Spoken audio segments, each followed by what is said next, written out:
Jean, merci de m'accueillir.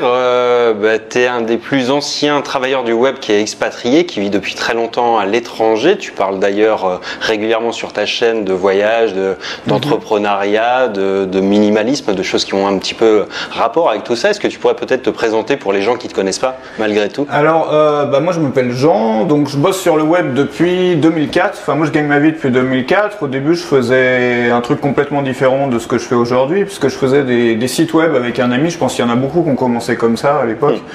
Donc moi je faisais un peu du graphisme. Enfin, j'étais un peu amateur à l'époque. J'avais un pote qui était programmeur. Et puis au bout d'un moment, on a commencé à bosser sur nos propres projets. Enfin bref, je vais pas raconter tout le truc. Moi, je suis parti en fait en même temps que j'ai commencé à gagner ma vie. C'est-à-dire pour moi c'était l'opportunité de, tu vois, j'avais envie de partir, de faire autre chose. C'était une période de ma vie aussi dans laquelle c'était juste après les études et je me voyais pas commencer, enfin démarrer, tu vois, tout le schéma de ce qu'on disait. Tu sais, on buvait un verre l'autre jour, t'as beaucoup de gens aux alentours de 25 ans, tu vois, par là, qui étaient super intéressants. Enfin, tu vois, des potes que t'as à l'école ou quoi, des gens avec qui tu traînes, qui sont super intéressants, plein de vie, et puis dès 25 ans ou dès qu'ils ont un diplôme, ils vont se caser dans une entreprise, ils vont, tu vois, y avoir une petite vie finalement qui a plus rien à voir. Moi, je voulais autre chose et ça m'a permis de bouger. Alors moi, j'ai bougé d'abord en Roumanie, ce qui est pas un pays, enfin c'est un peu comme le Cambodge, je veux dire, dans le sens où c'est pas le pays auquel tu penses forcément en premier. Bah ouais. Mais justement, enfin moi, ça me plaît, ça m'a toujours plus intéressé d'être dans des pays qui sont je sais pas, en Roumanie dans les années 2000, il y avait un développement énorme qui se passait sous tes yeux, même encore plus qu'ici. Ici, tu le vois aussi, enfin, moi je retrouve un peu cette sensation-là aussi. Et le fait d'être dans un univers complètement différent, dans lequel beaucoup de choses sont plus faciles, dans lequel, tu vois, tu es plus dans la vraie vie. Moi, c'est ça que j'aime bien, dans le sens où, je sais pas si je parle trop ou tu voulais faire une interview ou plus qu'on discute, parce que moi, si tu me lances, moi je suis parti pour longtemps. Mais non, ce que je voulais dire, c'est que nous, en Europe de l'Ouest, bon après, ça peut être bien, pas bien, moi je suis pas du type à porter des jugements. Je dis souvent, moi ce qui m'intéresse à l'étranger, c'est justement le fait d'être dans un pays qui n'est pas le mien, c'est-à-dire d'avoir toujours un truc à découvrir. C'est donc pas pour cracher sur la France ou pour dire que c'est pas bien. Je pense que si j'étais italien, si j'étais allemand ou quoi, ça serait la même chose si tu veux. Je pense que ce que tu trouves, évidemment au début tu as toujours cette attitude à dire voilà, je suis dans un pays et tout est mieux. Tu vois, la première année tu dis ouais, en fait dans mon pays c'est tout pourri, il n'y a rien qui est bien, regarde comment c'est bien ici, parce que justement c'est une nouvelle vie. Et puis au bout d'un moment ça se calme un peu, tu te rends compte, j'en parlais à un moment sur Facebook, c'est que je pense que le parallèle avec le couple, il est pareil avec les pays, c'est-à-dire que quand tu rencontres quelqu'un, ouais, tu as un peu la phase lune de miel, tu vois, pendant quelques semaines, quelques mois, tout se passe bien, après tu as la première dispute, et puis souvent après la première dispute, tu pars en mode normal, dans le sens où tu sais qui t'es en face de toi, quoi.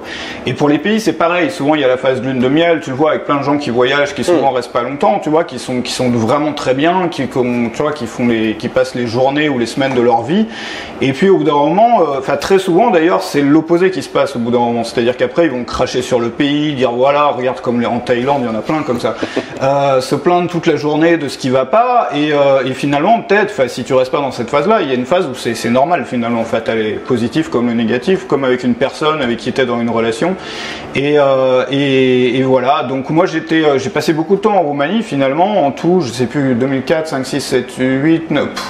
Peut-être en tout, si tu mets tous les petits morceaux bout à bout, sérieux, je suis nul avec les dates, mais peut-être 6, 7, 8, 4, 5, honnêtement, on va pas partir dans des calculs parce que moi, c'est pas mon fort. J'ai passé un peu de temps, enfin, même en Roumanie, moi, j'ai vécu à Bucarest, dans la capitale, qui est pas forcément super intéressante comme ville, mais c'est pas une belle ville à visiter, si tu veux. Mais c'est un univers qui a rien à voir, qui fait un peu science-fiction. Tu sais, il y a un peu des BD de science-fiction, tu as des années 80, où tu as des cités, tu sais, genre des immeubles, des gratte-ciels avec les lianes qui poussent dessus, c'est le truc un peu post-apocalyptique, et avec une nouvelle civilisation qui redémarre dessus, parce que Bucarest ça a été détruit quasiment tout pendant le communisme pour construire des blocs en béton comme ça. Un peu les blocs en béton, c'est la même chose que tu as en Russie aussi dans beaucoup de villes, mais là-bas ils ont quand même pas rasé comme ils ont tout rasé en Roumanie, et du coup tu as toute une vie parfois moderne, super moderne, qui se réinstalle là-dedans, et c'est un peu la civilisation qui se réapproprie. Enfin, je sais pas, c'est fascinant. Et puis moi j'ai vécu aussi dans des petits bleds paumés, enfin plus ou moins paumés, à Brasov en Transylvanie, qui est un petit village magnifique dans dans une vallée dans les montagnes, Cluj-Napoca, et puis après un petit chalet en Transylvanie, puis j'ai passé pas mal de temps en Hongrie aussi à ce moment-là, qui était pas loin. Après je suis revenu un peu en France, j'ai passé un peu de temps en Belgique, et après je suis parti dans une sorte de mini tour du monde, enfin pas vraiment un tour du monde parce que j'ai pas fait le truc en mode circulaire, mais... Mais tu prends pas l'avion toi en plus, je crois. Si, je prenais, enfin, maintenant je le prends plus, tu vois, là ça fait plus de 2 ans que j'ai pas pris l'avion, mais non à l'époque ouais, mais ouais, donc Hong Kong, la Malaisie, enfin beaucoup d'Asie, d'Europe de l'Est, d'aller-retour entre l'Europe de l'Est, l'Europe de l'Ouest. Je suis allé j'ai beaucoup voyagé en train même à cette époque aussi. Évidemment pour aller en Asie c'est plus dur, mais je suis allé j'ai fait le Bosphorus Express, ouais, de Bucarest à Istanbul. J'ai fait en long voyage en train, l'Europe de l'Est en Ouest plein de fois comme ça, d'Est en Ouest, de Paris à comment ça s'appelle, à Algeciras, je crois que ça s'appelle, au sud de l'Espagne. Et là, tu peux prendre un bateau pour Tanger pour aller au Maroc. Moi, je suis pas un aventurier, hein, tu vois, mais j'ai moins voyagé que, comment dire, il y a eu une période, peut-être 1 an et demi dans laquelle j'ai beaucoup voyagé. Mais aujourd'hui, je suis plus en mode, tu vois, rester posé comme j'étais en Roumanie, c'est-à-dire rester posé dans un endroit, pas forcément pour 30 ans si tu veux, mais avec peut-être des interruptions de temps en temps. Enfin, je sais plus ce que c'était la question, mais bon. C'était donné un petit peu ton sentiment vis-à-vis, enfin ton sentiment et ton expérience vis-à-vis de l'expatriation, du voyage d'une manière générale. Mais comme tu le disais, d'ailleurs, on se connaît depuis 1 an à peu près. Tu passais régulièrement au Cambodge, enfin quelques fois, on s'est rencontrés. Puis tu t'es installé récemment à Phnom Penh justement. Et pourquoi tu as fait le choix du Cambodge? Alors, moi j'étais en Thaïlande pendant longtemps, je sais même pas comment, tu vois, je suis nul avec les dates encore une fois, mais ça faisait plus de 2 ans là que j'étais pas... c'est simple, j'ai monté un bar il y a 2 ans, en tout j'ai peut-être passé combien, je sais pas, 50, j'en sais rien. En Thaïlande, parce qu'au début j'étais à Bangkok, donc j'ai fait beaucoup d'allers-retours avec l'Europe à ce moment-là, et puis après j'étais sur la côte, pareil dans un endroit qui n'a pas une super réputation, à Pattaya, et j'ai monté un petit bar là-bas. Maintenant ça s'est fait très très très vite en fait. Je suis venu au Cambodge, donc j'ai tout arrêté là-bas, j'ai 2 amis en fait qui ont repris le bar. Donc c'est bien de savoir aussi que ça continue, tu vois, quand t'es un peu... Et puis c'est vrai que le Cambodge, moi j'y suis venu pas mal, parce que c'est un peu le pays voisin, je sais pas, par exemple si tu compares, il y a toujours un pays comme ça, c'est en France, il y a la Belgique, tu vois, t'es en Belgique, pour un Français on se sent pas vraiment en dehors de France, alors qu'on l'est quand même, tu vois, mais t'es moins en dehors de France que je sais pas, même en Suisse, enfin en Suisse t'es pas, tu vois, pour beaucoup, surtout si t'es dans la zone francophone, enfin ici c'est pas la même langue, mais c'est quand même hyper similaire sur énormément de points, mais en même temps, quand tu commences à rester là, tu te rends compte que c'est pas la même chose non plus, quoi. C'est vrai que ça fait nettement moins rêver comme nom. Le Cambodge à tort, souvent, mais on attribue, enfin Cambodge, c'est pas les plages thaïlandaises, c'est pas... Non, mais je pense que c'est pas le même type de personnes qui viennent ici. D'ailleurs, c'est intéressant, tu le vois en Roumanie, en Europe de l'Est, c'est pas du tout le même type de personnes que les gens qui vont aller à Ibiza ou je sais pas quoi, tu vois. Souvent, le tourisme que tu vas avoir en Europe de l'Est, je pense qu'il est à peu près similaire à celui que tu as au Cambodge ou dans des pays comme ça. Peut-être Myanmar, je suis jamais allé, mais j'imagine c'est plus ou moins pareil. Dans le sens où en Europe de l'Est, tu as plus des gens qui ont peut-être la cinquantaine, et qui sont plus intéressés par la culture, qui viennent un peu sur, tu vois, regarder un peu des choses historiques. Bon, ici, beaucoup de gens qui vont visiter les trucs de, tu vois, ouais, les temples d'Angkor, mais à Phnom Penh, il y a des gens qui s'intéressent un peu à l'histoire du pays, avec la tragédie des Khmers rouges, tout ça, tu sais, il y a des sites que tu peux visiter. Bon, c'est vrai que ça peut faire un peu glauque au bout d'un moment, parce que c'est un peu les seuls trucs touristiques, c'est des... Mais ce que je veux dire, c'est que c'est pas, tu vois, c'est pas forcément, et tu le vois vraiment, c'est pas du tout... Enfin, après, il y a plusieurs types de personnes, mais je pense que c'est très très très différent des gens que tu peux trouver en Thaïlande. Le Cambodge, moi je trouve que, enfin justement, moi j'y ai passé 2 fois 1 mois, je suis venu 2 fois 1 mois par le passé, et puis à chaque fois après 1 mois, j'avais vraiment envie de rentrer en Thaïlande. Après, le fait est que la Thaïlande, moi je l'ai fait, tu vois, je suis resté pendant longtemps, maintenant j'ai peut-être un peu besoin de bouger, il y a eu des événements récents aussi qui se sont passés là-bas, il y a des trucs dont... Comment dire, tu peux pas, tu sais, là-bas c'est un peu particulier dans le sens, il y a beaucoup de choses sur lesquelles tu peux pas donner ton avis, ou tu peux pas, moi je peux pas tout raconter parce que j'ai envie d'y retourner, tu vois. Et ne serait-ce que pour les, je sais pas, en cas d'urgence médicale ou quoi, là-bas il y a tous les toits, ou, enfin voilà. Et donc il y a des choses, enfin dans beaucoup de pays dans le monde que tu peux pas forcément dire, mais c'est pas que pour ça, moi c'est surtout une envie de changement, tu vois, et le fait que le Cambodge m'a attiré de plus en plus. Je pense que c'est un pays qui est beaucoup plus difficile à... Enfin, pour se sentir bien au début, c'est-à-dire que tu arrives ici le premier jour, t'es paumé quoi. Tu arrives en Thaïlande, t'es peut-être paumé, mais t'es moins paumé, tu vois. T'as des, enfin, je sais pas, moi, je passe pas ma vie, voilà, je passe pas ma vie dans des centres commerciaux, mais t'as des centres commerciaux énormes qui sont beaucoup plus, tu vois, peut-être 10 fois plus confortables que ceux que t'aurais en France. T'as des hôtels pour le prix de ce que tu payes en France. pour un hôtel, à Paris, t'as le truc au 6e sans ascenseur, là-bas t'es dans un 5 étoiles, enfin je sais pas, pour le même prix, c'est des trucs de fou. Et donc du coup, t'oublies un peu que t'es dans un pays à l'autre bout du monde, en Thaïlande, enfin c'est facile de l'oublier, tu vas siroter ta noix de coco sur la plage, t'as ton bel hôtel, tu vas manger dans des restos, il y a des restos européens partout, enfin tu vois, c'est facile d'oublier le fait que t'es complètement dans un autre monde. Alors qu'au Cambodge, c'est beaucoup plus dur à oublier, dans le sens où tous les jours, partout, tu sens vraiment plus la différence. C'est peut-être plus dur aussi, enfin c'est pas peut-être, pour moi ça a été le cas, plus dur au début si tu connais personne, de faire un peu ton trou, de savoir où aller, tu vois, en Thaïlande c'est très facile même de t'amuser, tu te poses dans un bar, il y a des gens, il y a plein de gens qui vont te parler, tu vois, enfin ici il faut travailler un peu plus, je pense. Ça me paraît plus dur de rester ici, par exemple si tu travailles pas d'abord sur ton réseau, c'est pas forcément connaître 500 000 personnes, mais connaître peut-être quelques expats de ton pays, et puis aussi connaître quelques Cambodgiens d'ici qui peuvent t'aider, tu vois. Là j'ai acheté une voiture là pour les papiers pour la bagnole, c'est des trucs de fou. Tout seul, comment tu fais ça? Tu peux pas faire ça. Et voilà, donc, mais c'est justement, ça fait partie du jeu ou du défi. C'est des pays forcément qui sont un petit peu plus difficiles à aborder que des pays qui sont rodés et qui accueillent des millions de touristes tous les ans, si tu veux. Mais le Cambodge, ça a vraiment un charme. Tu veux que je parle du Cambodge ou... Non, vas-y, ouais. Non, mais le Cambodge, je trouve ça a vraiment un charme que tu n'as pas dans d'autres pays. Moi, j'aime pas faire des comparatifs, tu vois, donc je vais pas comparer la Thaïlande d'un côté, le Cambodge de l'autre, parce que c'est un peu ridicule, dans le sens où c'est comme si tu compares la choucroute et les nouilles, enfin, je veux dire, non, mais tu vois, enfin, tu manges les deux, quoi, donc c'est juste que c'est différent, mais et je sais même plus ce que je voulais dire, du coup, mais ouais, non, c'est pas la même chose, quoi. Non, c'est clairement un environnement différent, mais moi aussi j'ai fait la Thaïlande, donc je connais bien les deux. Il y a des mentalités qui sont différentes, il y a des choses qui sont vraiment différentes. C'est ça qui est intéressant aussi dans le voyage, c'est d'avoir des environnements qui sont à chaque fois différents.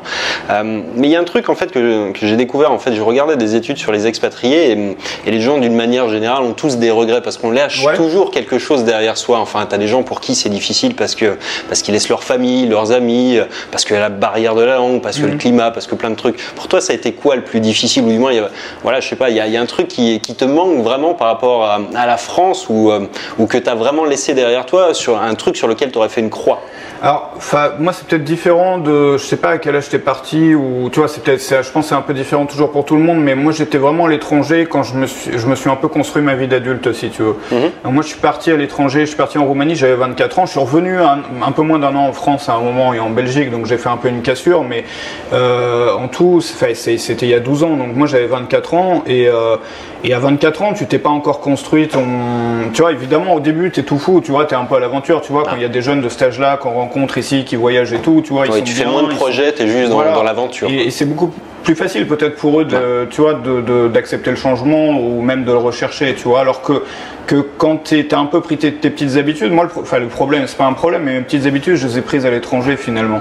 Et je les ai surtout prises dans le fait de toujours moi, c'est ça que j'aime bien en fait, c'est toujours avoir un truc à découvrir, c'est-à-dire ne pas tout connaître. C'est pour ça même que d'apprendre la langue, moi j'essaye d'apprendre un peu le khmer là, donc si tu veux apprendre le khmer, je peux te faire une formation, mais ça va pas, tu vois, je te garantis pas grand-chose, peut-être 3 mots, non mais Sousdé, Arun Sousdé, attends, je progressais, hein. Sousdé, c'est bonjour, Arun Sousdé, c'est bon matin. C'est quoi l'autre? C'est Tivia Sousdé, c'est bon journée. T'en connais plus de mots que moi. T'as vu tu vas prendre le khmer, tu viens chez moi. Non, après c'est Sayan Sousdé, t'as vu? Non, je suis super bon. Et le téléphone, c'est quoi? Ah, ça j'ai oublié, c'est un nom bizarre. Je connais peut-être, non, mais je connais 5 mots. C'est pas comme le Thaï, Torasap ou Mutu. Il me semble qu'ils utilisent les mêmes. Torasap. Ouais. Mais comme en Thaï. Ah bah tu vois, en Thaï je savais pas. Pourtant je suis resté plus longtemps. Mais ouais. Et donc du coup, est-ce que tu as laissé derrière un regret peut-être par rapport à la France finalement? Bah moi pas vraiment, ça fait vraiment longtemps, dans le sens où j'ai vraiment démarré ma vie d'adulte ou ma vie professionnelle, si tu veux, ma vie tu vois, de quelqu'un qui est plus étudiant à l'étranger, donc du coup j'ai pas ça quoi. D'ailleurs de moi, ça fait 12 ans que je suis parti pour la première fois quand même, donc 12 ans... Non, j'ai plein de copines en fait qui me disent, tu vois, c'est un truc qu'elles pourraient pas vivre à l'étranger en permanence parce qu'il leur manque tu vois, au Cambodge par exemple, les trucs pour faire du shopping. Ça a l'air con, mais pour nous, c'est mon ex, pareil, elle, c'était les expos parce que c'est une Parisienne, elle adorait faire les expos. Ici en Asie, t'as beaucoup moins de vie culturelle, enfin du moins au sens un peu occidental. T'as plein de choses et ça dépend après de la vie de chacun et de quel degré ça a d'importance dans ta vie. Mais c'est vrai que bon, pour moi, c'est moins important la famille, enfin parce que j'avais l'habitude de vivre déjà très loin, mais mais je vivais à l'autre bout de la France avec eux, donc pour nous Skype c'est la même chose quoi. Finalement ça change pas grand chose. Mes potes ils sont à l'autre bout du monde. Pour la famille ou pour les amis, moi c'est ce que je fais. Je pense que c'est une bonne idée quand tu habites à l'étranger. Moi j'ai eu l'expérience plusieurs fois, en fait, ce que je te disais la dernière fois, moi j'ai eu l'expérience plusieurs fois de revenir comme ça en France et tu reviens voir ta famille, voir tes amis, voir un peu tout le monde si tu veux. Et le problème c'est que tu arrives là-bas, les gens ils sont en train de bosser, ils arrivent, tu vois, toi tu restes chez eux, donc si tu es hébergé chez ta famille ou tes amis, parce que t'as plus d'appart du coup, tu vois. Et en général tu restes avec eux, donc tu te retrouves à garder les gamins, bon tu vois c'est sympa, tu vois et tout, ou bien s'il n'y a pas de gamins, bah, tu te retrouves comme un con sur le canapé, tu vois ce que je veux dire. Après ils reviennent du boulot, ils sont crevés, ils ont, tu vois, toi t'es même un truc en plus dans leur, ils essayent quand même d'aller dîner avec toi, d'aller un peu, tu vois, passer du temps, mais ils ont un boulot à côté. Et donc du coup des deux côtés tu passes pas un bon moment, alors que si tu fais venir les gens ici, moi j'importe mes amis et ma famille ici, c'est-à-dire tu fais de l'import comme ça, c'est mieux que l'export parce que toi t'es censé avoir plus le temps. En général ici on est quand même, la plupart des expats sont quand même plus détendus et ta famille qui vient en fait, ça lui fait des pures vacances, des vacances beaucoup mieux que si elle allait par elle-même ou qu'elle est dans un pays où tu vois, je sais pas, si tu ramènes même des gens qui sont assez âgés, je sais pas, ta grand-mère ou quoi, bon faut un peu négocier pour les mettre dans l'avion en général, mais après ils vont parler de ça. Enfin moi j'ai des expériences dans ma famille où ils te parlent de ça, ils racontent les photos aux voisins et tout, 2 ans après le truc quoi. Et puis toi, tu as le temps de les faire visiter, tu connais tous les bons hôtels, les bons machins, donc tu passes un super moment, tu as le temps d'être avec eux, et moi je trouve que c'est une meilleure configuration. Mais je pense qu'il y a forcément un truc qui te manque, même si tu vas dans une autre ville, tu vois, il y a des trucs qui changent. Après, évidemment, tu vas pas aller dans un pays, moi je pense, il y a une expression qui est pas mal, c'est tu sais, c'était comme les pubs pour les premiers iPhones, je crois, où ils disaient il y a une application pour tout, tu sais, une application pour écouter de la musique, il y a une application pour machin. Finalement, il y a un peu un pays pour tout, c'est-à-dire si t'aimes bien, je sais pas, si d'habitude tu passes tes vacances au Cap d'Agde, comment ça s'appelle, le Cap d'Agde, là dans des camps de nudistes, tu vois, tu vas pas aller à Dubaï ou en Arabie Saoudite. Si tu as envie de nature, tu vas pas aller, je sais pas moi, dans une grande ville en Chine, quoi, tu vois. Si tu as envie d'air sain et le truc c'est que chacun a un peu tu le vois dans les gens qui viennent ici, où on a tous des passions, des trucs parfois qu'on a même du mal à faire chez soi. Quelqu'un, je sais pas, qui rêve d'être tout le temps, il y en a plein des jeunes comme ça, des aventuriers, tu vois, qui rêvent de se balader avec une GoPro sur la tête et aller partout dans des trucs de fou et tout. Bon, c'est plus dur à faire en Europe parce qu'il fait froid l'hiver, et s'il n'y a pas d'hiver, bon après, il y a d'autres désavantages, mais je pense qu'il n'y a pas un pays qui est bon pour tout le monde. C'est vrai que la Thaïlande, ça attire énormément de gens, mais tu peux trouver ton bonheur un peu partout. Quelqu'un pour qui c'est indispensable de pouvoir faire du shopping, va pas falloir venir ici, ou en Birmanie, ou je sais pas où, tu vois. Beaucoup moins.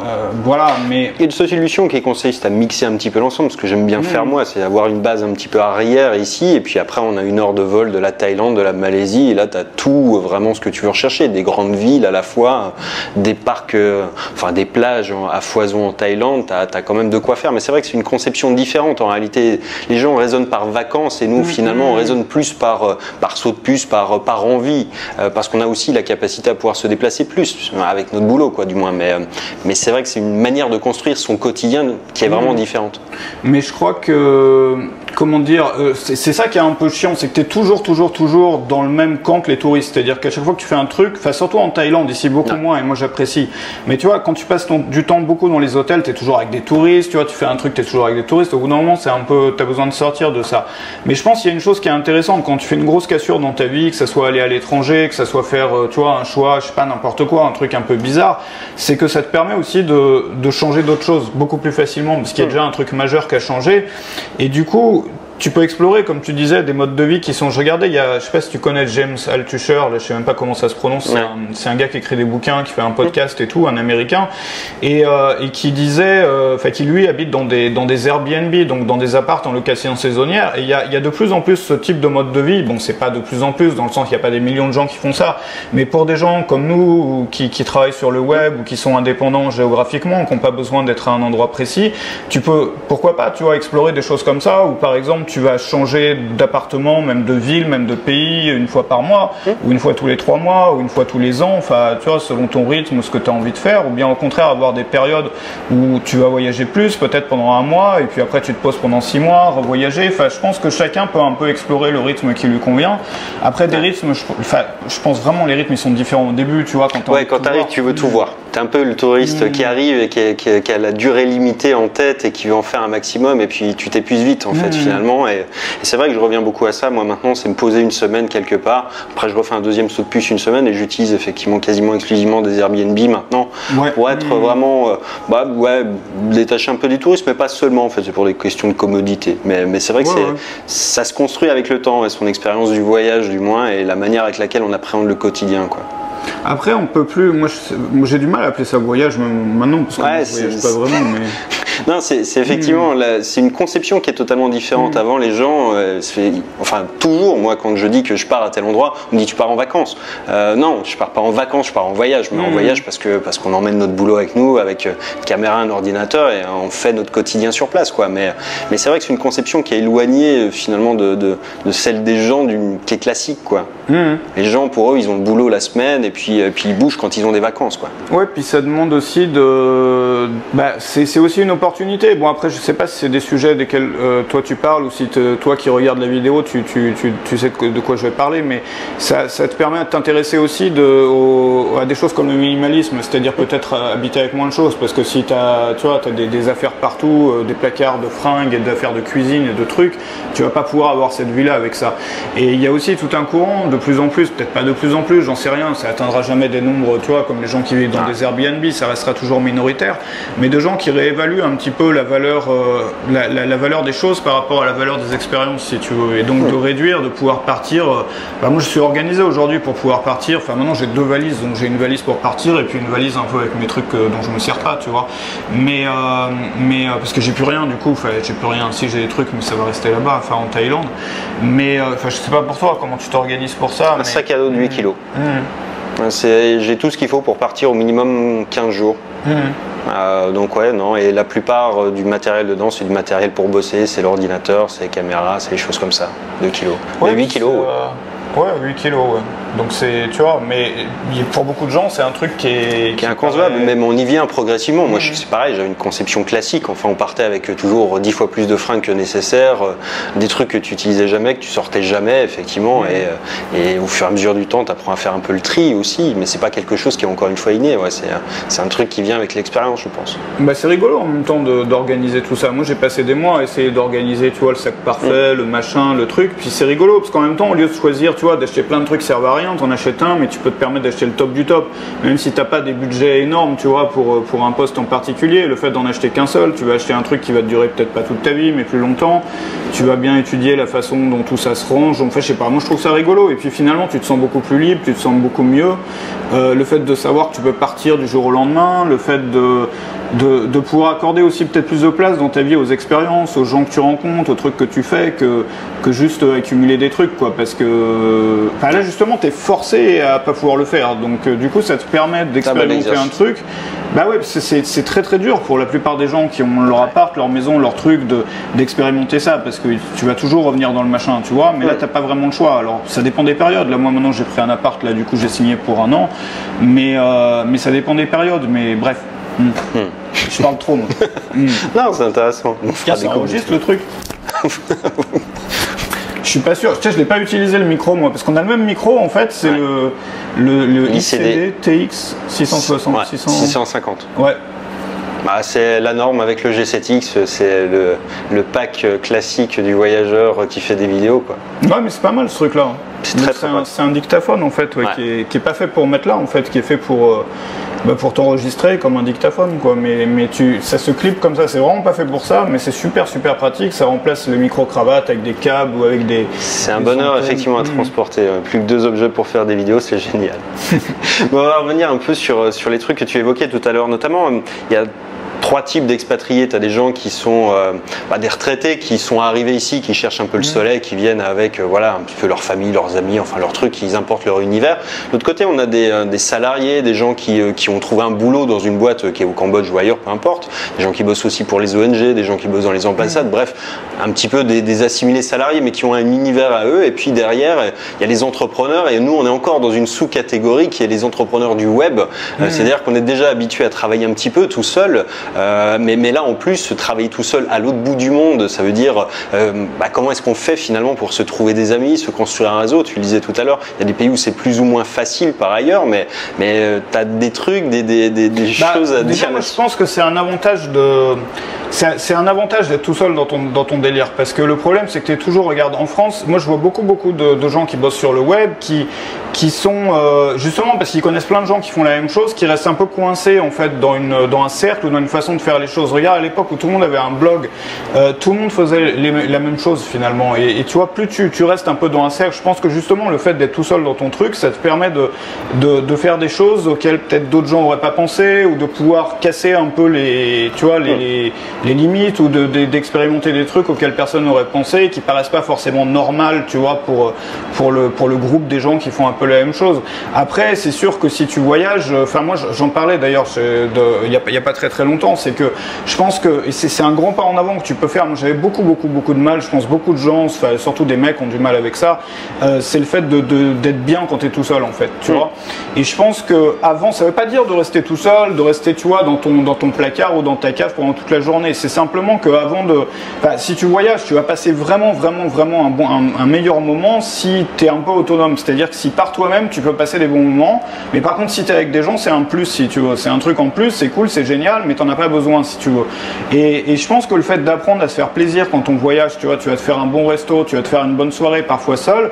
Et après, ça te permet d'avoir encore plus de plaisir quand tu es avec des gens, parce que justement, t'as pas besoin de toujours, et tu te retrouves pas avec des mecs, tu vois, je sais pas, si tu veux rencontrer du monde ici, c'est facile, tu vois, mais c'est pas forcément les plus, je sais pas, je te fais pas de dessin, tu vas te retrouver, tu vas en Thaïlande, tu vas te retrouver à Koh San Road ou je sais pas où, tu vois, c'est pas forcément le meilleur environnement. C'est facile de rencontrer des gens, mais après, moi je pense que ce qui est très important, c'est de rencontrer ou de connaître un peu des locaux, quoi. Il y a beaucoup de gens qui font ça en se mettant en couple avec quelqu'un d'ici. Il y en a beaucoup qui font un peu un mauvais choix parce moi j'en parlais à un moment aussi, ça, c'est, tu sais, on a une vision des choses qui est, c'est pareil, j'essaie pas de faire des jugements de valeur ou quoi, mais on est dans des civilisations qui sont vraiment différentes. C'est-à-dire, on a l'impression que c'est la même chose quand on vient en touriste, quand on vient pas longtemps, parce que la table elle est pareille, la lampe elle est pareille, la route elle est pareille, bon, pas super pareil, mais tu vois ce que je veux dire, les tuk-tuk en moins, mais le truc c'est qu'il y a des différences qui sont vraiment fondamentales, qui sont pas seulement des différences de décor en fait, tu vois, culturelles, qui sont vraiment des différences culturelles. Et donc du coup, le fait il y a beaucoup de gens comme ça qui se prennent un peu pour les rois du monde la première semaine, sauf qu'ils n'ont pas compris les règles, ou ils ont pas, tu vois, ils font des mauvais choix. C'est pour ça que c'est, regarde, moi je sais pas, j'ai peut-être un peu des goûts de luxe aussi là-dessus, mais moi j'avais un bar en Thaïlande, ici j'ai pris 2 gars là, qui m'aident un peu pour toutes les tâches et tout. Ici, prendre des aides de maison par exemple, c'est quelque chose qui est vraiment abordable. Ça fait un peu bizarre en tant qu'étranger, tu n'en as pas forcément besoin, mais le fait d'avoir des gens qui connaissent le pays, qui sont toujours avec toi, en qui tu as confiance parce que tu les connais depuis longtemps et tout, ça peut aider énormément. Après, il y a le fait je sais pas, de monter une entreprise locale, tu vas pas forcément le faire de la première semaine. Enfin, moi, c'est dans les choses que moi j'ai expérimenté, si tu veux. Mais je pense qu'il faut pas rester, enfin, tu rates un truc en fait, si tu restes non seulement parmi des étrangers, mais dans un cercle d'étrangers duquel tu sors pas. Comme tu disais, il y a des petits retraités qui restent que avec des petits retraités, qui passent leur journée à se plaindre de tout. Ouais. Après, t'as des expats qui travaillent dans les entreprises, qui restent que entre eux, dans des quartiers vraiment cloisonnés, qui sortent vraiment pas du tout de ce milieu-là. Après, t'as les touristes ou les petits jeunes, tu vois, qui sont en mode un peu, tu vois, boire des bières et puis aller explorer un peu avec la GoPro. Et c'est pareil, qui restent vraiment là-dedans. Et souvent, d'ailleurs, c'est ceux qui se trompent peut-être le plus, parce qu'ils ont très souvent l'impression d'avoir une expérience authentique en fait, alors qu'ils sont souvent dans les endroits qui sont vraiment les moins authentiques. Mais moi, je suis pas dans un endroit authentique, tu vois. Ici, c'est pas, tu vois, c'est pas authentique. Mais tu peux pas vivre. Je pense que c'est se mentir de dire je vais vivre à la Khmer ou je vais vivre à la Thaï. Tu peux pas. Même en 10 ans, même en 20 ans, tu auras même pas compris le. D'ailleurs, c'est ça qui est bien. Moi, j'aime bien justement ne pas avoir tout compris. Tu vois, toujours avoir un truc à découvrir. Il y a des trucs, mais plus tu restes, tu dis mais attends, mais il y a un truc, j'avais pas capté ça, comment ça marchait, tu vois.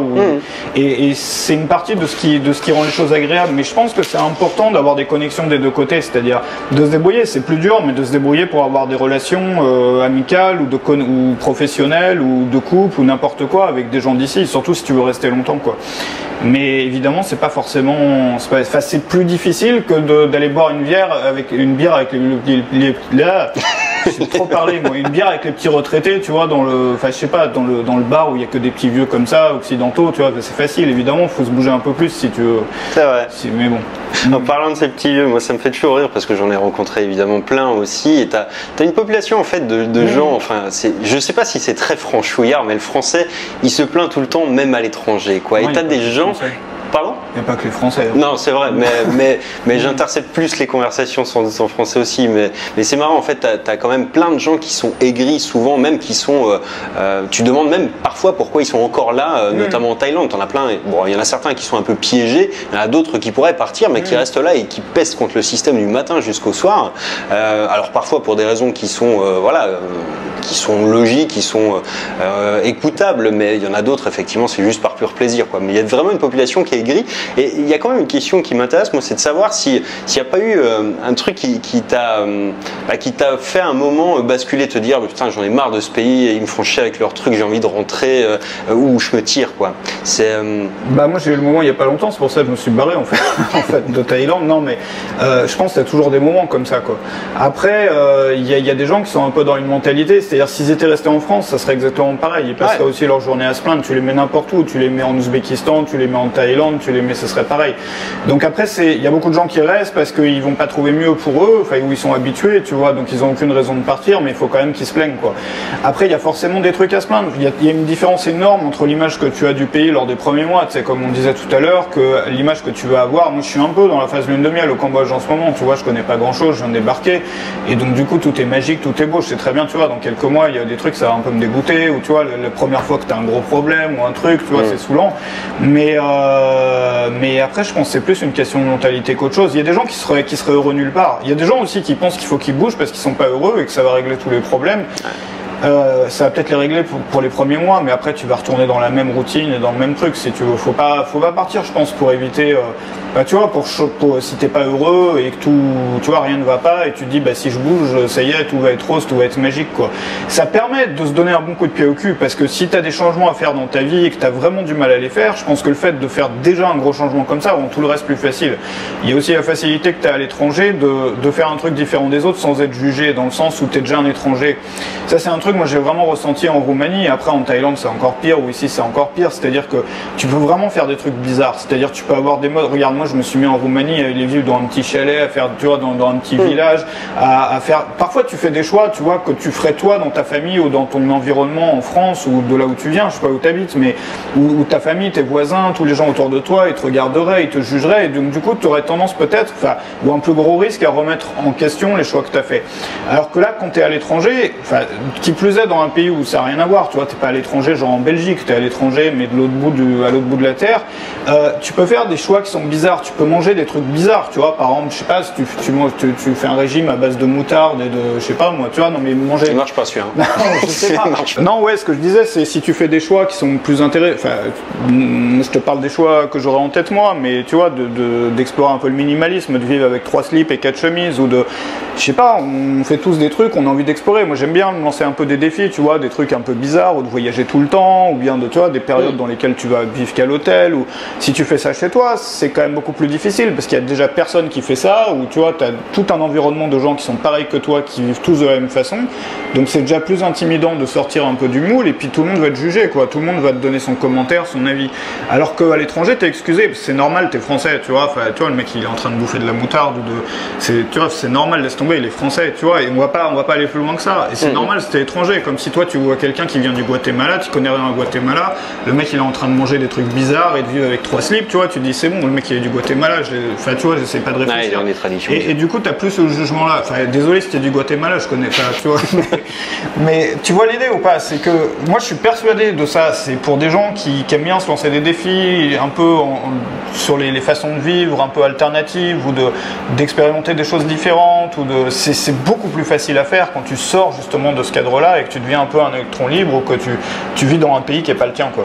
Ah, bien sûr. Et c'était quoi pour toi le plus gros bénéfice de vivre vraiment à l'étranger, du coup? Vraiment un truc concret dans ta vie?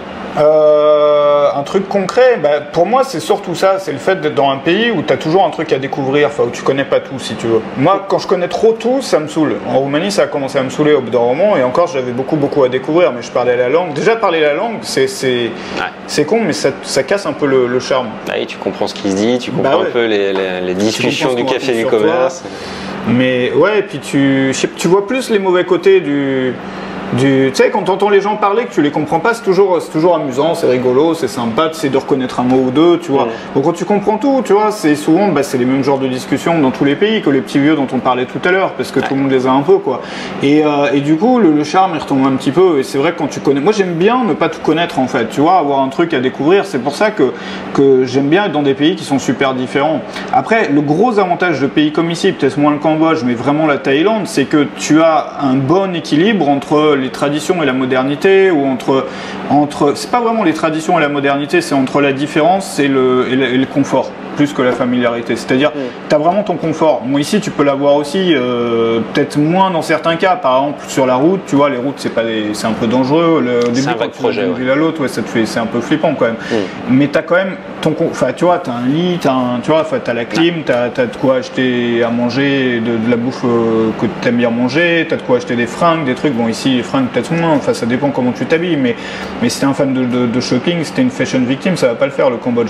Mais ce que je veux dire, c'est que tu as un bon équilibre entre le confort. Mais après, les choses évoluent tellement. Regarde, dans le monde entier, maintenant c'est pareil, on est en train de parler de ça, mais il y a de moins en moins de pays dans lesquels, au moins dans la capitale, si tu veux, tu peux pas avoir du confort. Même dans les pays les plus pauvres aujourd'hui, peut-être pas dans les pays en guerre et tout, je veux dire, tu vas pas aller, tu vois, mais même dans les pays parmi les plus pauvres, pas les plus pauvres probablement, mais regarde, je sais pas, il y a souvent dans les capitales, voilà, t'as de quoi trouver un hôtel, t'as de quoi trouver un truc, c'était pas vraiment le cas, je sais pas, quand on était gamin par exemple, et t'as la capacité de, enfin, je sais pas, moi c'est ça que je trouve intéressant, c'est-à-dire d'avoir ta zone de confort, tu vois, des endroits où toi t'aimes sortir, qui vont être les endroits du type que ce que t'aimes, tu vois, ou des restos que t'aimes bien, ou des, tu vois, enfin, je sais pas, ou des types d'hôtels que t'aimes bien, mais à côté de ça, avoir l'occasion de se plonger dans un truc, mais qui a rien à voir, où t'es complètement paumé, mais tu peux pas être complètement paumé toute la journée, parce que tu vois, enfin, t'as besoin d'accroche, quand même. Bien sûr.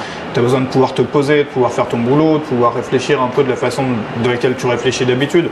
Mais non, je pense que c'est intéressant, ça, justement, bref, je parle trop, moi. Non, absolument pas, c'est intéressant. Mais ceci dit, pour une question plus concrète qu'on me pose régulièrement, c'est, y a des gens, en fait, qui aimeraient partir, il y en a plein qui peuvent le faire, il y a les jeunes, notamment, que tu évoquais beaucoup, mais eux, ils feront pas vraiment de projet ou de grandes perspectives, donc du coup, ils partent, et puis voilà, ils partent comme ça. Les retraités, eux, ils ont déjà quelque chose qui est organisé, une retraite, un truc qui tombe, enfin bref, ils sont déjà structurés pour. Puis de l'autre côté, il y a des gens qui sont un petit peu bloqués en France, qui savent pas trop comment est-ce qu'on fait pour sortir du système, et puis comment est-ce qu'on fait pour se construire un propre système, la sécu, la retraite à l'étranger, et faire en sorte de pas se retrouver comme un SDF à l'autre bout du monde au moindre pépin, quoi. Ah ouais, mais après, il faut pas. Moi, je pense que c'est une mauvaise idée de tout lâcher du jour au lendemain, tu vois, de prendre une période de quelques mois d'abord pendant laquelle tu. Enfin, peut-être que la bonne solution, ça serait un peu de partir comme si tu partais, c'est-à-dire d'organiser un peu ta vie sur place pour que tu puisses laisser les choses de côté sans trop avoir de problèmes. Si jamais tu décides de rester une fois que tu seras là-bas, quoi. Mais après, tu as des options. C'est vrai que nous, on est dans un système où tout est organisé par l'État, tout est extrêmement bien, où il y a des gens qui sont d'accord, pas d'accord, mais on s'en fout. N'empêche que c'est vraiment extrêmement structuré, si tu veux. Et ici, tu es dans des pays quand même, en Europe de l'Est, c'est pareil, peut-être moins qu'ici, mais quand même, où tu touches la réalité. Je veux dire, de l'argent, c'est de l'argent. Par exemple, l'argent, c'est un billet, tu vois, tu peux le toucher. C'est pas un truc, tu vois, enfin, je sais pas, moi, quand tu es malade, faut payer. Mais tu as la possibilité de recréer toutes ces choses-là par toi-même, tu vois. Tu as la possibilité, il y a des assurances santé qui sont françaises, d'ailleurs, de grandes entreprises françaises qui te permettent de couvrir des assurances au premier euro. Tu as, je sais pas, on parlait de la retraite, il faut que ça soit toi qui la fasses par toi-même. Mais ce qu'il y a, c'est que tu as toujours une partie de responsabilité dans la liberté, je pense. C'est vrai, mais d'un autre côté, d'une manière très pragmatique, quand tu regardes une fiche de paye, ce que tu payes à la Sécu, ce que tu payes aux caisses de retraite, c'est souvent, on est presque plus gagnant en épargnant soi-même. Ouais, justement, moi je passais vraiment pour un. J'arrête pas de te couper, je crois, parce que je regardais. À chaque fois que je fais une interview, je coupe comme un ouf, parce que moi je suis habitué à faire les vidéos tout seul, quoi. Donc d'habitude, non, mais ce que je voulais. Ouais, et moi je suis passé pour un fou à un moment quand je disais faut que tu économises 50% de ce que tu gagnes. C'est facile d'économiser 50% de ce que tu gagnes. pourquoi économiser 50% de ce que tu gagnes? Parce que tu peux partir à la retraite, bon, tu peux faire le calcul, j'avais fait la démo il y a un moment, enfin, tu peux avoir vraiment un gros coussin de sécurité.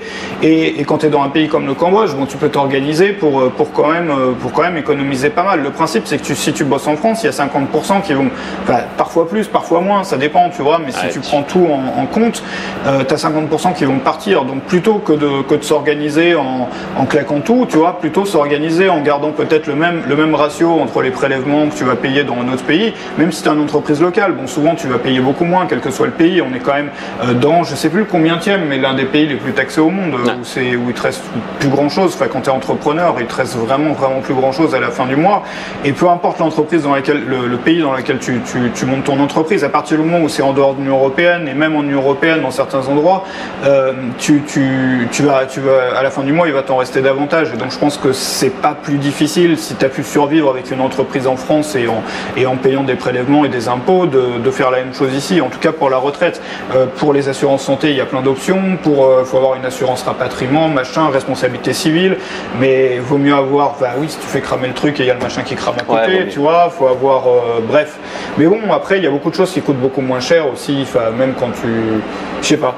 Non, ici, disons que oui, tout coûte moins cher, mais il y a un truc qui est un peu mythique toujours dont on parle, c'est que on peut vivre pour 400 ou 500 euros en Thaïlande, par exemple, mais c'est pas vrai. Enfin, si, tu peux vivre comme un Thaï. Il y a des Thaïs les Thaïs vivent comme ça. Les Thaïs vivent comme ça, effectivement, mais la plupart des gens, c'est pas ce à quoi ils aspirent. Enfin, quand on vient en Thaïlande, nous, en tant qu'étranger. C'était pas Thaï, parce que le Thaï, il a le système de santé Thaï, qui est le même que le système de santé et de sécurité sociale ici. C'est les enfants et les parents. Donc le principe, c'est de faire des enfants et que tes enfants, tout le monde donne à ses parents, j'en parlais à un moment aussi, tu sais, dès qu'ils gagnent de l'argent, même des jeunes qui gagnent vraiment pas grand chose, c'est un principe, c'est une sorte de respect, tu vois, faut vraiment le faire, parce que sinon, je veux dire, c'est un truc, c'est pas possible de pas le faire, ce serait la honte, quoi. Et ils donnent de l'argent aux parents, et donc si tu veux, les parents ont la couverture sociale via les enfants, si tu veux. Et toi, t'es pas Thaï, donc après, il y a la famille, il y a tu vois, il y a une entraide comme ça, donc toi, t'es un électron libre, donc même si tu vas gagner pareil que les Thaïs, bon, il y a des gens qui le font, quoi, mais c'est vrai qu'en Thaïlande, je lisais un article il n'y a pas longtemps, c'est que c'est je crois le 3e ou 4e pays, je sais plus, où il y a le plus d'inégalités au monde. C'est-à-dire que tu as 1% je te dis peut-être des chiffres bidons, mais encore une fois, je retiens jamais les chiffres, mais c'est de cet ordre-là. Tu as 1% du pays qui détient 65% de la richesse, ce qui le place vraiment dans le top du top des pays. Tu te rends vraiment compte quand tu es en Thaïlande, c'est pas pour faire de la politique ou quoi, c'est un constat. Tu te rends vraiment compte quand tu es en Thaïlande que tu as une minorité même d'entreprises, tu as CP et tu as Central qui ont peut-être, je sais pas, 90% des entreprises qui font de la thune, quoi. C'est-à-dire, t'enlèves ces boîtes-là, il n'y a plus rien. Il n'y a plus de grands hôtels, il n'y a plus de Starbucks, il n'y a plus de McDo, il n'y a plus de centres commerciaux, voilà, il n'y a plus rien. Et si t'enlèves ça, c'est pareil que le Cambodge, finalement. Même encore, tu vois, que le Cambodge à la campagne, quoi. Et donc, tu peux pas, quand tu vois une ville comme Bangkok, t'es impressionné, tu dis, ouais, machin, c'est encore plus moderne que chez nous, regarde les centres commerciaux de ouf et tout, tu vois des belles voitures, machin, et après tu dis, mais attends, le mec il gagne 300 euros par mois, tu vois comment ça marche, quoi. Et en fait, c'est ça, c'est qu'il y a un peu une façade, une image où tu as quelques familles qui gèrent tu vois, qui font vraiment du business, souvent qui sont des familles d'origine chinoise, c'est vraiment des familles d'origine chinoise qui font le gros business avec du gros argent là-bas. Après, les Thaïs sont extrêmement entrepreneurs, il y a beaucoup d'entreprises familiales, souvent les familles tournent autour d'une entreprise familiale, donc un magasin, ou un truc, ou un petit resto, bon, c'est pas des trucs, tu vois, qui vont te faire fortune, mais ils font ça de génération en génération parfois. Et par contre, le gros business, ouais, c'est extrêmement limité. Par contre, c'est énorme, c'est gigantesque en termes de fortune, et donc du coup, effectivement, ça se voit, quoi. Mais il faut pas se tromper, dans le sens, faut pas se dire, ouais, ça y est, ils sont, tu vois, non, c'est pas le cas. C'est pas un pays dans lequel, tu vois, faut regarder ce qui est intéressant, c'est de regarder le PIB moyen par habitant, et tu te rends compte, encore une fois, je retiens jamais les chiffres, mais sur Wikipédia, tu as un classement d'ailleurs, c'est un outil qui est super intéressant quand tu regardes un peu les pays. Tu regardes le classement du PIB moyen par habitant, il y a une liste de pays que tu peux trier comme ça. Et tu te rends compte, parfois, tu as vraiment des surprises. Bon, c'est à peu près équivalent, c'est la richesse produite par chaque habitant en moyenne. Donc souvent, ça te donne un indice en termes de revenus moyens, dans le sens où, tu vois. Et tu te rends compte que finalement, ouais, la Thaïlande, c'est quand même pas, tu vois, j'ai plus les chiffres, quoi, mais il faut regarder, mais c'est pas, c'est juste qu'il y a une minorité qui fait marcher tout, quoi, qui fait tout marcher, en fait. Ouais, clairement, ouais, clairement. Mais pour en revenir, enfin au constat du moins qui était celui de l'idée que se font les gens de vivre dans un pays comme ça en se disant ouais je peux y aller avec 500 € par mois, je vais vivre comme un nabab quoi. C'est un peu ça l'erreur généralement qu'on affecte tout le temps et c'est valable pour le Cambodge. On vit bien, on vit moins cher, on vit avec plus de confort, avec moins d'argent dépensé, mais on est quand même sur des sommes qui sont beaucoup plus élevées que ça quoi. Enfin en gros, je sais pas, moi je dépense un peu comme en France, mais sauf que j'ai un cadre de vie qui est totalement différent, j'ai beaucoup plus de moyens, beaucoup plus de loisirs, beaucoup plus de restos, beaucoup plus de sorties. Tu gagnes énormément en qualité de vie, mais il y a quand même un truc avec l'idée que se font tout le temps les gens de dire ouais là-bas tu peux vivre avec 500 balles. Non, c'est pas vrai, ça n'existe pas. Pas pour des occidentaux du moins qui veulent vivre avec un vrai toit, avec la clim, avec internet, avec tout ce qu'on connaît. À moins de vivre effectivement à la taille, de manger comme un taille, d'aller dans les mêmes restaurants que les tailles et de faire une croix sur tout le reste quoi. Bah déjà la clim ça te coûte le prix d'un petit loyer tous les mois. Non mais sérieusement, les prix de l'électricité ici sont exorbitants. C'est très difficile je pense pour la plupart des étrangers de vivre sans climatisation. Enfin là encore à cette saison-là peut-être tu vois avec si tu es à côté de la plage avec un peu de vent parce qu'il fait pas trop chaud mais quand il fait chaud là tu peux pas dormir, tu peux pas bosser, c'est pas possible. Mais après c'est vrai que si tu t'installes dans un petit bled ou tu vas à Battambang ou je sais pas où, tu vois tu te loues une piole chez l'habitant, ça va pas te coûter bien cher tu vois. Mais après combien de temps tu vas pouvoir vivre comme ça c'est une autre question. Après peut-être avec moins d'argent, tu vivras même mieux chez toi, parce que si tu gagnes rien, tu vas peut-être avoir des aides ou quoi, machin, et au final, tu vas avoir une meilleure vie. Après, il y a beaucoup de retraités qui ont des moyens qui sont extrêmement limités. Ici, peut-être moins qu'en Thaïlande, mais t'en as beaucoup, et qui, eux, du coup, sont un peu... T'en as ici, mais sur la côte, à Sihanouk, il y a des prix qui sont différents. Un petit peu comme il y a beaucoup de retraités aussi à Chiang Mai, dans le nord de la Thaïlande, parce que tout est beaucoup moins cher. Le logement, notamment, enfin, tu peux te loger vraiment pour 200-300 € par mois, quoi. Même pour 100 €, tu trouves une piole juste avec, bon, t'as pas la cuisine, etc., mais t'as quand même la clim et vraiment une chambre.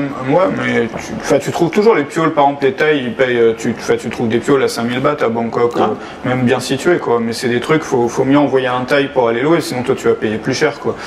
Mais t'as des trucs qui sont quand même, bon, c'est correct, tu vois, c'est pas du grand luxe, mais. Non, c'est acceptable même pour un occidental, c'est ça que je voulais dire, quoi. À des prix, mais c'est pas vrai partout. À Phnom Penh, c'est pareil, on peut pas trouver de la même manière, et c'est vrai que les gens qui ont peu de moyens, du moins les retraités notamment, ils sont plutôt sur la côte, à Sihanoukville, où là, il y a des restos à 2 $ où tu peux manger matin, midi et soir pour moins de 8 €, quoi. Après, à mon avis, faut pas venir non plus, parce que si tu viens en te disant que tu vas économiser du fric, c'est plutôt l'inverse qui risque d'arriver. C'est-à-dire, il y a plein de gens, moi je suis passé par là, je veux dire, je pense tout le monde, il y a un moment tu pètes un peu un plomb, parce que tu peux faire plein de trucs que tu n'as jamais fait chez toi, et tu vas lâcher des sommes énormes en sortie, en trucs, en machin. Bon, c'est rigolo, mais il y a un moment, il faut que tu trouves un peu un équilibre aussi. C'est même pas qu'une question d'argent, c'est aussi une question de, tu vois, toi tu t'es mis à l'eau gazeuse maintenant, mais moi faudrait que je m'y mette au bout d'un moment aussi, parce que tu vois, non mais le problème c'est ça aussi, c'est que moi j'étais à Pattaya c'est vraiment comme ça là-bas, mais l'activité que tu as à faire, tu vois, l'activité du farang, donc de l'étranger, c'est quand même de picoler, tu vois, non mais faut pas se voiler la face. Ouais. C'est-à-dire que les activités pour les étrangers, où là tu vas aller, c'est quand tu veux rencontrer des gens, c'est dans des bars, tu vois, c'est pas dans une exposition machin, parce qu'il y en a pas, c'est pas dans, je sais pas, on va où en France, j'ai complètement, tu vois, moi je sais même plus ce qu'on fait, quoi. Ouais, moi non plus. Ici il y a des petits cafés, tu vois, là en Thaïlande, il y en a de plus en plus quand même des coffee shops, mais... Ouais, il y en a beaucoup à Chiang Mai, il y en a beaucoup dans des endroits où il y a beaucoup d'expats d'une manière générale, dans certains quartiers. Mais t'as plus la culture de picoler une bière que de prendre un petit café en terrasse, tu vois, c'est pas... C'est vraiment dans dans la culture expat, ou c'est comme ça, c'est l'activité à faire, quoi. C'est mythique. Bah ouais, mais il faut un peu réguler aussi le truc, peut-être. Je vais te couper parce que là on va avoir une coupure de batterie, mais j'en ai une deuxième. Ouais. Attends, je vais ramener des bières. Ah bah je vais te ramener de l'eau, tu veux de l'eau? Alors on a fait un petit changement de batterie, une recharge en bière là. Ouais. Et puis un verre d'eau. Ouais.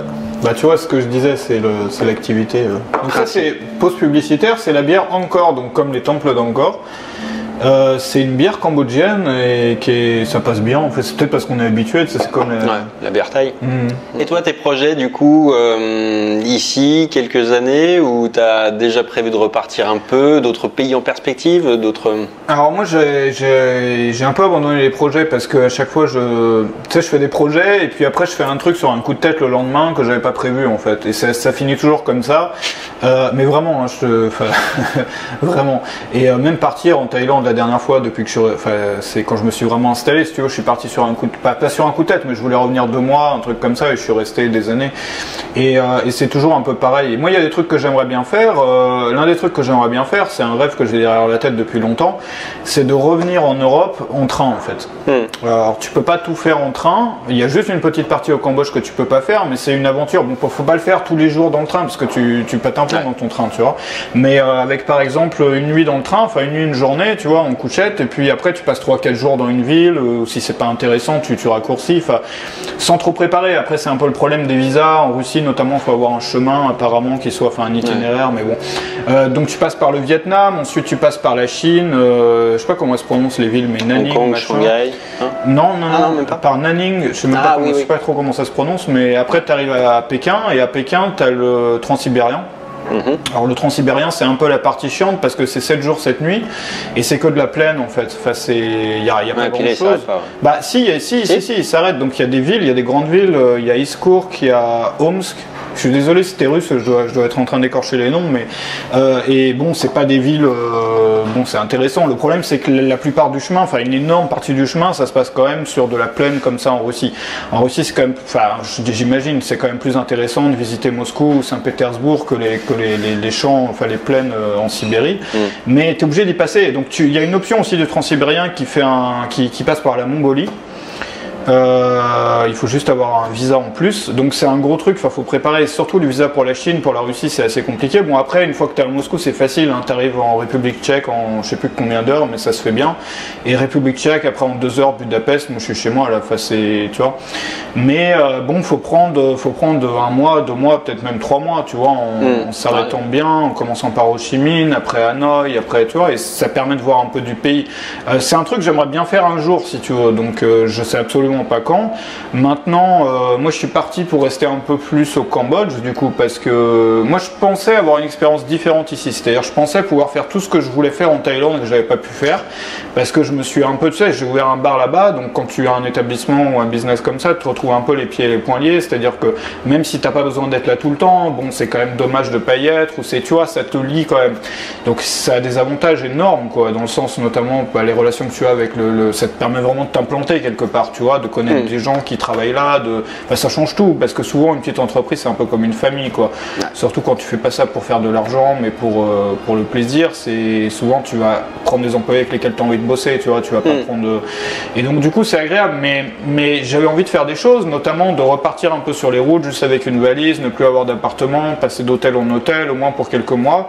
Et c'est vrai qu'au Cambodge tu n'as pas le choix en hôtellerie que tu as en Thaïlande, et du coup si tu restes dans une ville comme Phnom Penh, je veux dire, si tu fais 3 mois en changeant d'hôtel tous les 2 jours, tu vas vite très très court. Hein, et du coup, j'ai trouvé moi cet appart ici, il y a des services d'appartement comme ça là, et du coup moi je suis resté 1 mois d'abord, puis là je l'ai signé pour 1 an parce que finalement en ayant vu enfin moi je suis bien là, donc je vais me faire un petit stage d'1 an et justement je vais en profiter peut-être pour rentrer un peu plus en profondeur. Donc là j'essaye d'apprendre le khmer, enfin je connais 5 mots, mais bon c'est rigolo, puis ça m'occupe quoi, tu vois. Et puis les projets, ouais, là j'ai pris une Toyota Prius là hier, mais elle n'est pas encore immatriculée. Donc l'intérêt de la Prius étant, je vais faire de la pub pour la Prius là en ce moment, il faudrait que je me fasse payer par Toyota parce que moi j'en parle aussi chez moi, mais en fait la Toyota Prius a un moteur hybride, voilà, et donc c'est l'une des seules voitures avec un moteur hybride qui a une fonction qui te permet de t'en servir pour faire du camping avec la clim, c'est-à-dire que tu dors dedans et le moteur, enfin la climatisation tourne sur la batterie. Il y a une batterie séparée hein, qui sert pour le truc hybride, donc c'est pas la batterie, tu vois, le pavé que tu as dans ton moteur. Enfin moi je suis pas mécanicien, j'y connais rien, et donc ton moteur va tourner que quelques minutes par heure, je crois à peu près 4 minutes par heure pour recharger la batterie, ce qui fait que tu peux dormir dans ton truc sans laisser tourner le moteur toute la journée si tu veux. Et il y a des gens, si tu cherches hôtel Prius là sur Google, il y a des gens qui vivent plus ou moins là-dedans, et pour moi c'est un truc qui est génial parce qu'ici il y a plein de coins où je rêvais d'aller, où tu vois les gars ils ont de la famille dans des coins, dans des petits villages et tout, où ils vivent avec les poules et tout machin. Mais moi si je vais là-bas, moi je peux pas dormir, je pourrais dormir tu vois, mais peut-être une nuit, mais après tu vois t'as pas tu te sens pas bien, tu peux pas bosser, tu peux pas penser. Moi, je veux dire, quand il fait chaud, je peux pas penser. Puis après, tu as toutes les bestioles et tout. Tu vois, moi, je suis un peu un citadin, donc je suis pas, tu vois, je sais pas comment ils s'appellent, moi, des mecs qui sont dans la jungle et tout. Donc, j'aime bien avoir un peu, au moins, tu vois, mon confort, quoi, avoir quelque part où dormir, où il y a la clim. Et donc, du coup, je vais me servir de ça pour faire du camping dans les villages. Ça va être rigolo, ça va permettre d'explorer un peu. Bon, je dis pas que je vais faire ça tout le temps, mais peut-être quelques week-ends de temps en temps. Et le Cambodge est un pays qui est sympathique pour ça, parce que c'est justement un pays, contrairement à la Thaïlande, qui n'a pas un tourisme de masse comme en Thaïlande. Et en Thaïlande, le problème, c'est que ça dure quand même depuis un moment, et du coup, les gens sont, ce qui est bien pour eux, parce que ça fait du business, tu vois, mais tu vois, les gens sont un peu habitués, c'est-à-dire, toi, t'arrives, t'es un touriste, tu vois, c'est un peu blasé ou machin, tu vois, ils ont déjà vu 15 000 avant toi, je veux dire. Ici, tu vas dans des coins, pas ici dans la rue là, quoi, mais tu vas dans des coins, il y a des mecs, ils ont quasiment jamais vu un occidental, tu vas pouvoir avoir des discussions où les gens vont être vraiment curieux et intéressés, si tu veux, plutôt que c'est bon, là, tu vois, le mec, il a déjà entendu le truc 15 000 fois, tu vois, ça le saoule, quoi. Et du coup, ça change un peu, c'est souvent plus intéressant dans les relations que tu peux avoir avec les gens. On en parlait aussi la dernière fois, le niveau d'anglais, souvent des gens qui ont fait un peu des études est meilleur aussi qu'en Thaïlande. Évidemment, après, si tu vas dans un petit village, le mec il va pas parler anglais. Mais, non, mais vu que tu es parfaitement bilingue en commerce. Bilingue, en commerce, je suis complètement bilingue pour dire bonjour, merci. Et par contre, compter, je sais pas, mais en français c'est pareil, je sais pas compter. Donc, donc c'est pas grave. Non, les chiffres, par contre, c'est difficile à retenir. Hein. Les chiffres, non, il y a de 1 à 10, c'est pas comme en Thaïlande. Après, ça ressemble aux Thaïs en fait. Les dizaines, c'est comme en Thaï. Ouais, mais je crois qu'ils ont un système basé sur les. Je sais plus. Je sais pas, moi j'ai pas réussi à retenir. Bon, c'est pareil, ouais, non. J'ai appris à l'école en Thaï, effectivement, et tu apprends comme quand t'es môme, c'est-à-dire bêtement, tu récites et jusqu'à temps que ça rentre, quoi. Mais je m'en souviens encore pour la Thaïlande, du coup. Ouais, mais t'es obligé. Moi j'essaie de trouver un moyen mémotechnique, tu vois, pour les mots, mais c'est ça qui est. Dans les langues européennes, il y a toujours des ressemblances, c'est-à-dire télé, tu vois, téléviseur, télévisoare en roumain, television en anglais, Fernsehen les Allemands, ceux là-dessus, ils sont chauds quand même pour trouver des mots qui ressemblent à rien, enfin tu vois, qui n'ont pas de connexion. Mais souvent, tu vois, tu vas voir dans les langues latines ou anglo-saxonnes, tu as souvent des mots qui, tu vois, ça c'est battery en anglais, c'est batterie en français, je veux dire, c'est batterier en roumain, tu vois, donc c'est quand même. Alors, ils disent batterie aussi ici. Bon, d'accord. Avec l'accent, tout ce qui est technologique, ils ont repris. En fait. Tout ce qui est technologique, mais t'as plein de mots qui sont, je veux dire, tout rasap pour dire téléphone, fallait le trouver, enfin tu vois, alors que téléphone, phone, comme ils disent les Allemands, ça va être pareil, non téléphone, non, je sais plus. Moi. mais du coup, il faut tout réapprendre, quoi. Après, la grammaire, dans ces langues-là, c'est ça le truc. Ce qui est dur, c'est le vocabulaire, mais après, la grammaire, c'est pas, tu vois, t'as pas le plus que parfait de l'imparfait du subjonctif en version, tu vois, je sais même pas quoi. Là, tu vois, des trucs qu'on n'utilise jamais. C'est vrai que la grammaire, elle est extrêmement complexe, quoi, dans une langue comme le français ou l'allemand. Là, c'est pas le cas. Ce qui est dur, c'est le vocabulaire. Donc, c'est peut-être mieux en même temps. Parce qu'il y a moins de règles, de trucs et de machins, quoi. Je m'étais amusé pendant un temps à essayer d'apprendre tous les jours 20 mots de vocabulaire. En fait, pour arriver à avoir à peu près 800 mots de vocabulaire qui te permettaient de calquer à peu près tout ce qui pouvait se dire, enfin, de comprendre le sens général d'une conversation. Et c'est vrai que ça peut se faire. Avec 800. Le problème, c'est l'accent. Ouais. Mais effectivement, c'est le vocabulaire, ouais. Mais ça s'exerce. Ouais. Et toi, c'est quoi tes projets là? Alors, tu restes là ou tu fais quoi? Moi je vais continuer sur ma lancée, je vais rester ici parce que je suis bien ici et puis j'ai trouvé un équilibre entre les voyages et puis être toujours ici un petit peu en base arrière, c'est-à-dire je me fais des séances où je travaille un peu plus quand je suis posé, je suis ici, je travaille différemment sur des choses différentes et puis après j'alterne avec généralement 10 jours de voyage à peu près à l'étranger toutes les 6 semaines quoi et des week-ends pendant les 6 semaines ici où je vais à Sihanouk, à Kep, à Siem Reap, etc. Parce qu'il y a plein de choses aussi à voir ici et c'est vrai que c'est un pays qui est agréable pour ça, c'est qu'il y a une diversité aussi, il y a des plages qui sont magnifiques auxquelles on pense pas immédiatement quand on parle du Cambodge. C'est vrai que même moi j'étais en Thaïlande et c'est vrai que quand on parlait du Cambodge, j'imaginais pas du tout des plages un peu paradisiaques comme Koh Rong Sam Loem ici qui est vraiment superbe. En plus, effectivement, comme tu le soulignais tout à l'heure, il n'y a pas le tourisme de masse, donc tu vas vraiment passer 2 jours sur une île où il n'y a pas internet, enfin là si ça arrive, mais voilà, il y a 2 ans, les premières fois que j'y suis allé, il n'y avait pas internet, donc tu es vraiment coupé, tu as les générateurs qui s'allument à 9h le soir et t'as pas d'électricité non plus tout le temps partout, bref c'est un peu un truc à vivre, alors pas évidemment 2 mois, mais pour 2-3 jours c'est plutôt cool quoi. Et donc après ici on est avec l'aéroport, on est 1 heure de vol de Kuala Lumpur, on part partout dans le monde quoi. Ouais, c'est de Bangkok pareil aussi. Ouais, Bangkok aussi, c'est les 2 hubs qui sont ici, donc on est dans une région qui est géniale, on a plein de pays sous la main en plus, où effectivement il faut pas des millions pour partir en vacances quoi. Quand tu vas aux États-Unis, il faut mettre quand même un peu de budget sur la table, il faut prévoir un peu plus de choses. Là, en 2 heures d'avion depuis Kuala Lumpur, depuis Bangkok, tu es tout de suite, tu peux être en Inde, tu peux être en Birmanie, tu peux être au Laos, tu peux être en Chine, tu peux être au Vietnam, tu peux être en Indonésie, enfin tu vois, t'as quand même un panel qui est assez vaste et donc du coup plein de choses à voir. Moi il y a encore plein de pays que j'ai pas vu et que j'aimerais bien voir et que je vais voir un peu, voilà. Je vais retourner un peu à Bali parce que j'ai beaucoup aimé, parce que c'est pas loin et parce que voilà, c'est vrai que pour les gens qui sont à l'autre bout du monde, enfin quand tu es en France, Bali ça fait rêver, mais tu te dis bon il y a 14 heures de vol, faut mettre de l'argent vraiment sur la table pour te payer le billet d'avion, mais nous c'est pas le cas quoi. Pour aller à Bali depuis ici ça coûte $200 aller-retour, enfin c'est à peu près ce que j'ai payé, donc du coup c'est comme partir en week-end en France quoi. Donc voilà un petit peu pour les projets. Ok. Bon, c'était sympa en tout cas. Et puis, si vous voulez avoir un petit peu plus d'infos sur le voyage, le minimalisme, l'organisation, bref, un petit peu tout ce que j'en fais, je mettrai le lien vers sa chaîne et vers sa page Facebook dans la description de la vidéo. Et puis il faut venir ici, hein. On vous attend. Et sérieux, il y en a pas beaucoup là des gens, tu vois. On s'est fait un peu des sorties et tout, mais il y a pas grand monde là qui fait un peu les mêmes trucs que nous. C'est sympa de voir du monde. Tu vois, je sais pas comment expliquer. Un petit univers, mais c'est vrai qu'il y a, contrairement à la Thaïlande où il y a des petits spots avec des digital nomades implémentés. Enfin, il y a Chiang Mai où il y a comme ça des bases. C'est vrai qu'au Cambodge il n'y a pas. Ouais. Enfin, pas encore du moins. Je pense que ça viendra. Ouais, faut venir. Faut venir. C'était le mot de la fin. Bon, à la vôtre. Hein. À bientôt. Salut.